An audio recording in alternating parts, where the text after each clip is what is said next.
The danger of today's version of the mythical homespun, aw shucks TV totalitarian lonesome roads, Glenn Beck, is summed up by remarks today in which he claimed that a revolution has begun in this country, a stealing of America in the guise of an election, and his repeated insistence that the president is a Marxist.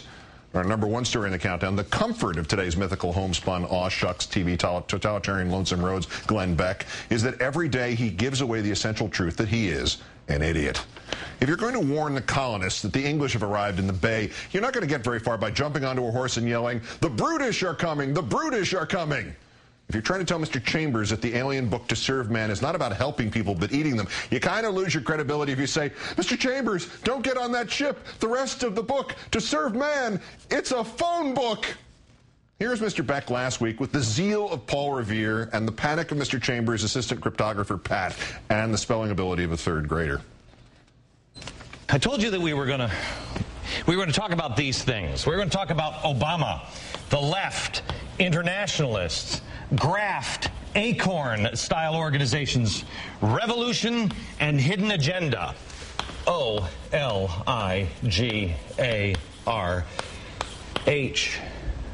One letter is missing.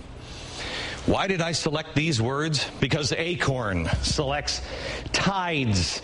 They all select their words first and then tie them all together into one word. Oligarch, the one that's missing, is why.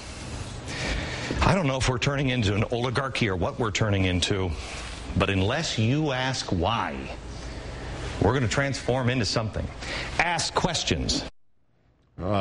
I got a question. Don't you rehearse oligarchy? Or did Obama steal the letter C? Mr. Beck came back the next day and tried to bury the reality that the less than 1% of the country that watches or listens to his show thinking they are not listening to an uneducated, imperceptive, panicky whack job are completely mistaken.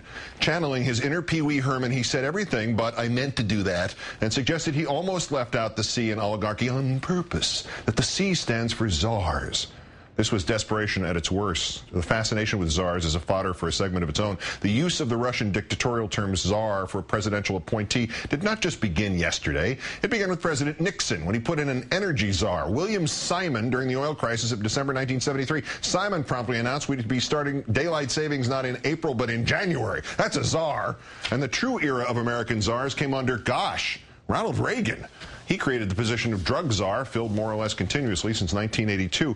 So, Mr. Beck, if you're going to insult czars and the sainted memories of President Nixon and President Reagan, I'm going to have to challenge you to a duel.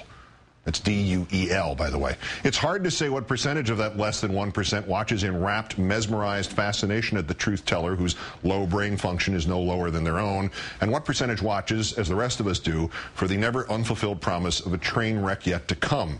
He misquoted Shakespeare the other day. To me, train wreck. To his gullible viewers, golly, he knowed about Shakey's Pizza. I mean, look, he quotes Theodore Roosevelt. Yeah, the guy who looks like the mountain. We speak without fear, while basing it all in fact. Walk softly and carry a big stick. That ain't a gun, man. That is the facts. Yes, it is. Walk softly and carry a big stick. Speak softly and carry a big stick. Whatever. That is the facts. One other thing here. College communications programs don't teach you much about actual broadcasting, but I had one professor whose full-time job was as general manager of one of the local radio stations, and among many things, he taught me one truth that he said separated the men from the boys. "I hate those egotistical Good Morning World sign-ons," Don Martin said to me. "People watch and listen to radio and TV one person at a time, talk to one person at a time. Whenever I hear 'Good evening, everyone,' I turn around to see who comes in the room with me when they say that. Ahem."